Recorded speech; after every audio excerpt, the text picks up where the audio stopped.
Bom dia, quarto ano. Estamos aqui para mais uma revisão de história, tá? Dessa vez nós não vamos usar o livro, nem o caderno, nadinha. A gente vai só assistir o vídeo, vai reforçar o conhecimento para quando chegar a hora da gente fazer a revisão com o cadernão, a gente já tá bem afiado, tá legal? Então vamos lá. Começando, pega a agenda, anota lá, aula de história, tá bom? Nós vamos falar um pouco sobre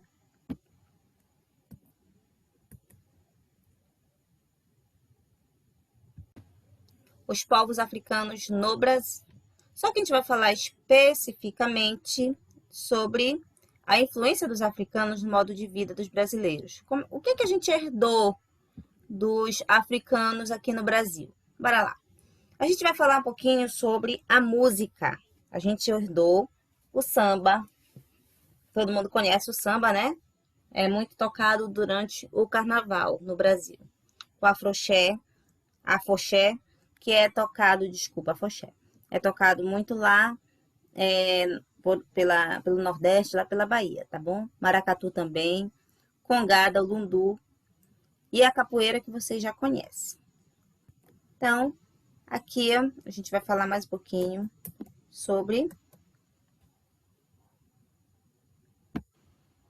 essa influência. Aqui a gente tem uma gravura, tá? Foi uma gravura que ela foi feita em 1802, né? E aí mostra as pessoas dançando o lundu, né? Que foi registrado como uma expressão cultural de influência africana. Foram os negros que trouxeram para o Brasil. É um tipo de dança, legal? Além da dança, a gente também os africanos, eles trouxeram para a gente outras influências, como por exemplo na questão da culinária. Culinária afro-brasileira. Africanos enriqueceram a cozinha brasileira. E aí eles trouxeram o uso do azeite de dendê, que a gente utiliza aqui no Pará para fazer o vatapá. E aí eles inventaram também a feijoada, o vatapá, que eu acabei de falar, o acarajé, que é esse bolinho aqui, é um bolinho feito de feijão, recheado de vatapá, tá? Mas não é um vatapá igualzinho ao nosso, não, é um vatapá meio diferente, lá na Bahia. O acaçá, que é esse bolinho bem aqui branco, ele é feito de milho branco, tá bom? A cocada e o pé de moleque, bem aqui o pé de moleque. Cocada vocês já conhecem, que é feito do coco, né? Aquele doce feito do coco. E também eles trouxeram pra gente, muita influência nós temos, que são os trajes, né? Traje da baiana, como o turbante, saias rendadas, os braceletes e os colares. Aqui embaixo a gente tem uma baiana utilizando esse tipo de roupa, né? De vestimenta.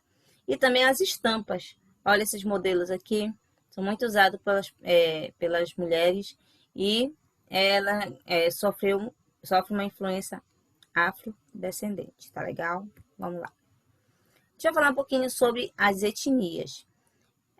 Elas foram trazidas para o Brasil para ser a gente está falando dos africanos, tá? Que foram trazidos para o Brasil para ser empregados como mão de obra escrava. Eles formavam três grupos principais, a gente estudou isso, né? Que são os sudaneses, os bantus, né? E os malês, que a gente não falou muito sobre eles. Mas esses grupos, eles foram trazidos de regiões diferentes da África, chegaram aqui no Brasil e eles trouxeram essa cultura que a gente acabou de falar. A gente não falou separadamente, porque como essa cultura ela vem sofrendo algumas mudanças, e aí ficou uma misturada só, tá legal? Então, mas todos são africanos, mas de regiões diferentes. E embora eles estivessem todos na África, eles tinham ritos diferentes religiosos, cada um fazia as suas celebrações religiosas, uma diferente das outras, né? O dialeto também não era falado igual. A gente lembra que quando os africanos chegavam no Brasil, eles procuravam formar grupos de etnias diferentes, justamente para que eles não se comunicassem e evitassem fugas. A gente falou sobre isso, tá? O uso e costumes, né? O uso de roupas, alguns costumes que eles tinham eram diferentes de um grupo para o outro. E as características físicas também, a gente viu isso lá no livro. Lá na página 297 do nosso livro, a gente vê características de grupos diferentes. Tá legal? E aí, a gente vai entender melhor, não só essa influência, que também o vídeo vai falar, tá? Sobre essa influência africana, mas desde quando eles chegaram aqui para a gente fazer uma retrô de tudo aquilo que a gente já estudou, tá bom? Acompanha lá, vamos lá.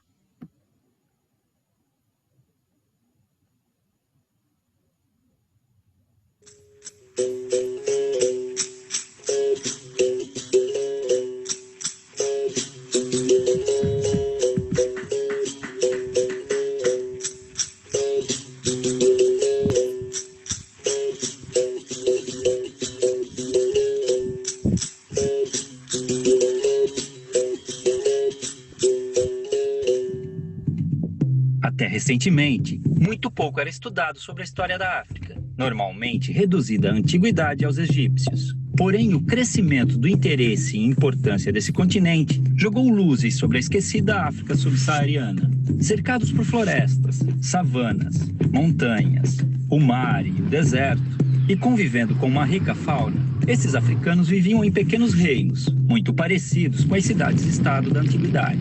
Dominavam técnicas de agricultura, metalurgia e mineração. Cultuavam diversos deuses e a natureza, acreditando num Deus maior e criador, que variava de nome entre as tribos. Evitavam guerras, estreitando laços através do casamento. Porém, quando o conflito era inevitável, não visava a expansão territorial. Com a exploração europeia da costa da África, os nativos começaram a ser capturados e enviados como escravos para a Europa. A rota do tráfico negreiro mudou a partir da colonização do Novo Mundo, e o comércio de seres humanos atingiu grandes proporções pela necessidade de mão de obra nas novas terras. Os portugueses dividiam os africanos em 3 grandes grupos: os sudaneses, os guinenos sudaneses muçulmanos e os bantus, todos representando uma determinada região do continente e tendo destinos diferentes. O Brasil recebeu cerca de 40% de todos os escravos africanos trazidos para a América, já que demandavam mão de obra para trabalhar em suas culturas de cana-de-açúcar no Nordeste, no ciclo de ouro em Minas Gerais e nas lavouras de café do Rio de Janeiro no século XIX. O transporte desses povos, amontoados nos porões dos navios negreiros, era feito em condições desumanas, e muitos acabavam morrendo na travessia marítima, tendo seus corpos jogados ao mar. Já desembarcados, os escravos eram vendidos e conduzidos aos seus destinos nas fazendas, onde eram obrigados a trabalhar de sol a sol, com roupas e alimentação de péssima qualidade. Dormiam em habitações escuras e úmidas, as senzalas, e muitas vezes eram acorrentados para evitar fugas. Os castigos físicos eram comuns, e o mais usado era o açoite. Com o comércio constante de escravos, não havia preocupação em manter seu bem-estar, já que podiam ser facilmente substituídos por novos africanos, fazendo sua expectativa de vida no Brasil ser muito baixa. Eram proibidos de praticar sua religião e obrigados a adotar o catolicismo e a língua portuguesa. Mantiveram sua cultura viva, realizando seus rituais africanos escondidos, criando até um tipo de luta, a capoeira. A maior parte dos africanos traficados para o Brasil eram homens, por serem mais valorizados nos trabalhos forçados. As mulheres, que não eram aproveitadas nas lavouras, viravam escravas domésticas, as chamadas mucamas. Nessa época, independente da origem ou etnia, as mulheres eram subordinadas aos homens e seus caprichos. A mulher negra e escrava vivia situação ainda mais degradante, sendo colocada como mero objeto sexual do homem branco. A miscigenação entre africanos, europeus e indígenas foi ponto-chave na constituição da população brasileira. As revoltas eram muito comuns nas fazendas, fazendo com que grupos de escravos organizados fugissem e formassem nas florestas os famosos quilombos, onde viviam em liberdade comunidades similares às que existiam na África. Alguns escravos também conseguiram comprar sua liberdade, adquirindo sua carta de alforria. Com o constante crescimento do sentimento abolicionista, o fim da escravidão era questão de tempo. Infelizmente, apesar de promover sua liberdade jurídica, a abolição não garantiu condições de vida dignas para os ex-escravos. A realidade que encontraram foi cruel, pois não possuíam moradia, condições econômicas ou assistência do Estado, fazendo muitos negros passarem por dificuldades após a liberdade. O preconceito e a discriminação os impediram de encontrar trabalho nas cidades. Já nas lavouras, tinham sido substituídos pelos novos imigrantes livres europeus, a maioria italianos. A escravidão deixou cicatrizes profundas. Os negros vivem ainda hoje em condições inferiores aos brancos, devido ao grande processo de exclusão social. Tem menor escolaridade, menos qualificação, salários menores, menos representação na mídia e em entidades governamentais, além de menos cargos de chefia e liderança. É uma situação degradante, considerando a imensurável participação do negro na vida brasileira. Infelizmente, o pouco que se aprende nas escolas sobre a herança africana reduz o negro a estereótipos ligados a origens de musicalidades, como o samba, e ao trabalho braçal como escravo.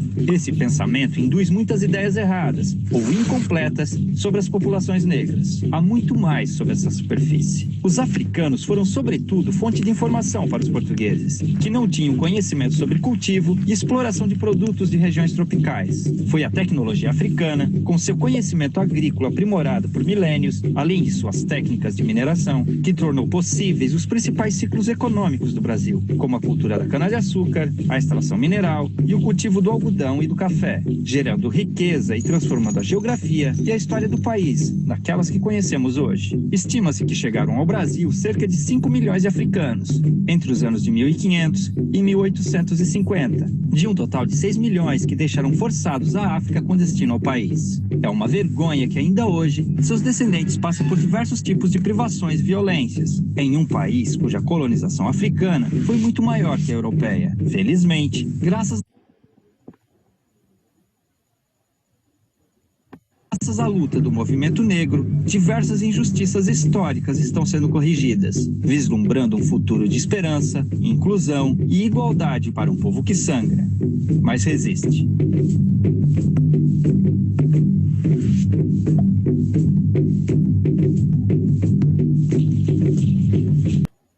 Então, galera, a gente conseguiu perceber a influência do povo africano no nosso mundo, no nosso Brasil, né?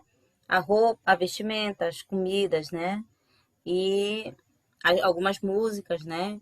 Mas também a gente conseguiu perceber a importância do negro na construção do Brasil, né? Pouco valorizado, pouco comentado. A gente também consegue perceber que cor não faz a diferença entre as pessoas, né? A mesma classificação, a mesma oportunidade, todo mundo tem que ter igual. A lei, ela protege o negro nesse sentido. Mas eles ainda não são respeitados, eles ainda trazem a gente vê na mídia, né? Muitas situações de preconceito. Então, vamos trabalhar isso. Nós vamos ser uma geração que não aceita o preconceito de cor, seja de qualquer coisa que seja. Mas vamos falar aqui sobre a cor, né? A cor, ela não dita as qualidades que uma pessoa tem, tá bom? Uma pessoa branca, ela pode ter qualidades ruins também, né? Assim como os negros podem ter qualidades boas, né? Então, caráter é uma coisa que a gente constrói e que ele é individual, não depende de cor. Tá legal?